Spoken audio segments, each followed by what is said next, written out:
Hey guys, what's up? It's a little cool outside. It's November 13th now. It's kind of a chilly day. Exactly 6 weeks ago, I broke my hand, and it was the right hand. It was a mountain bike crash. Um, I've never broken a bone before, so it was a new experience for me. It was a stupid crash where a trail I was on kind of fell apart, and I shouldn't have been riding it, and it was stupid. And I fell a few feet down, caught myself on my hand, and then felt my hand snap. So I want to just talk a little bit about the recovery for a broken hand, specifically for a cyclist. Now, right before I broke my hand, I started actually spending quite a bit of time at the gym. I was exercising. I was going to the gym quite a bit. So that was sort of a blow to me because I was just getting back into weightlifting and kind of doing that sort of winter routine of hitting the gym and riding the trainer. So I broke my hand on a Sunday. I got surgery on a Wednesday. On Friday, I went to a physical therapist and they removed the big old wrap that I had on my hand, sort of like a cast. Had like a reinforcement bar in it to immobilize my hand, and I had to wear this thing. So I was going to talk for a minute about this. This is a brace. They made this at the place where I got the surgery, which was Tri-State Orthopedics.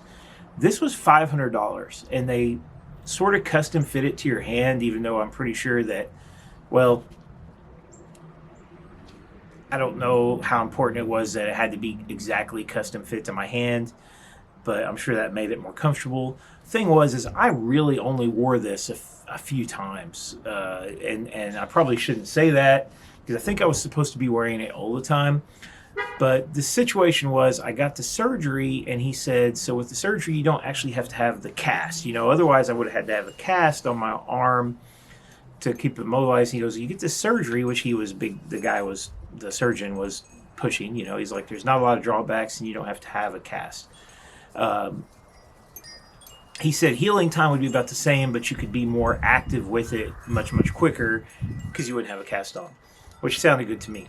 So over the weekend, I pretty much, the Saturday and Sunday after I got the original surgery cast removed, I wore this. I went to work on Monday, back to teaching. I wore that for the most part all day. I took it off a couple times. I was able to use a computer with my right hand, use a mouse. It was a little sore. It would kind of hurt, but I could do it. I don't think I was supposed to be, but there was a couple classes where I needed to use it.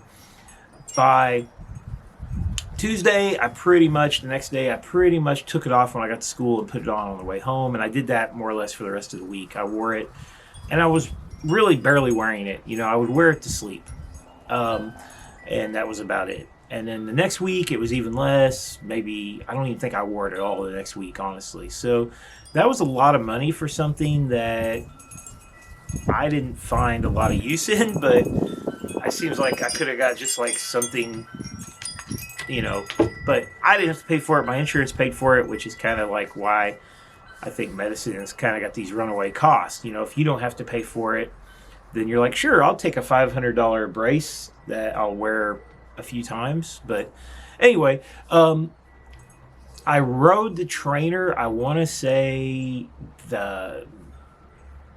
maybe that weekend after the surgery. I think I rode the trainer when I still had the original brace on. I had to set up for the most part, and I think I only rode half an hour, mostly setting up.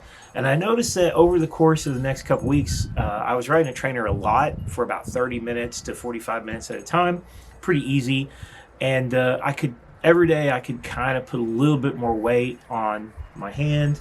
I think I wore this a few times when I rode the trainer, but for the most part, I noticed that it felt really like I could keep putting more weight on it. I haven't actually mountain biked since I hurt my hand,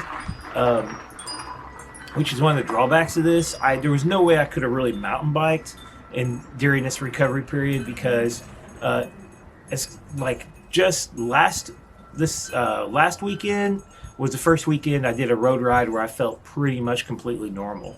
Now the weekend before last, so that was 4 weeks after the surgery, I did a road ride, and bumps and stuff would cause me some pain. I was fine. I could brake. I was okay, but bumps and stuff were causing me pain. I think I did. I think I did 2 road rides that day for a total of about 40 miles or so, but bumps were hurting. Last weekend, I did a road ride, pretty much no pain, pretty much fine.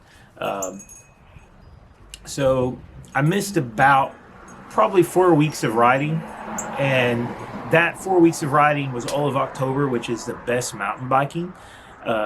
We don't have great mountain biking here, despite what some people may say, but we don't have very good mountain biking, hence the broken. But October is usually pretty good. It dries up and the weather's perfect. The ticks and the poison ivy are gone, and you can have some really fun mountain biking trips in really nice weather.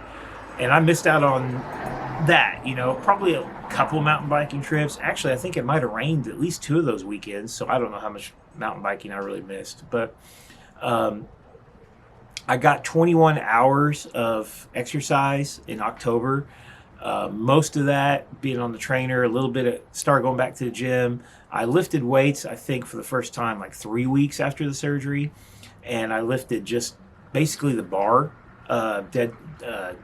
bench press the bar. I was able to do squats because you don't put a lot of weight on your hands, so it didn't really bother me. Probably was way too early to be doing that, but it didn't seem to affect me too much.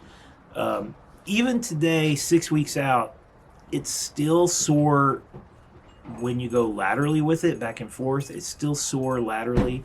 It's not as,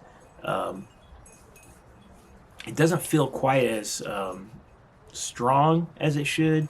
And with a lot of pressure, like if I was mountain biking, I would probably be trying to use 2 fingers. I'd probably have to use 2 fingers. But good news was the wrist really didn't give me a lot of issues. I had a little minor wrist irritation and pain, but it was pretty good. So I got to say the surgeon did a pretty good job. I'm glad I got the surgery because I think it had me able to use my hand. I don't know what it would have been like to have a cast on your right hand when you're right-handed, and you use a mouse a lot, you use a computer a lot. I mean, there's so many things that I just wouldn't have been able to do. I could have went to work and sit and watch the kids. I couldn't help them. I'm an art teacher, so I do a lot of demonstrations. I do a lot of assisting the students, and and I just would have had to have been just like a monitor, basically say, okay, here's the assignment. I can't help you. I can't show you anything, but I'll just sit here and watch you do it, I guess. So that would have been kind of crappy. But overall, as far as injuries go, and this is my first serious mountain bike, road bike, any kind of bike injury, I mean, I've had, the second worst one is probably I had a cracked rib once on a mountain bike crash that hurt for a long, long, long time. And probably, while it was much cheaper because it didn't require any surgery or any kind of, it bothered me for a lot longer than this did because breathing kind of hurt. But ultimately, I got to say that, as far as injuries go, this wasn't bad. If I didn't have insurance, this could have been a pretty expensive problem for me. So thankfully I have good insurance, and thankfully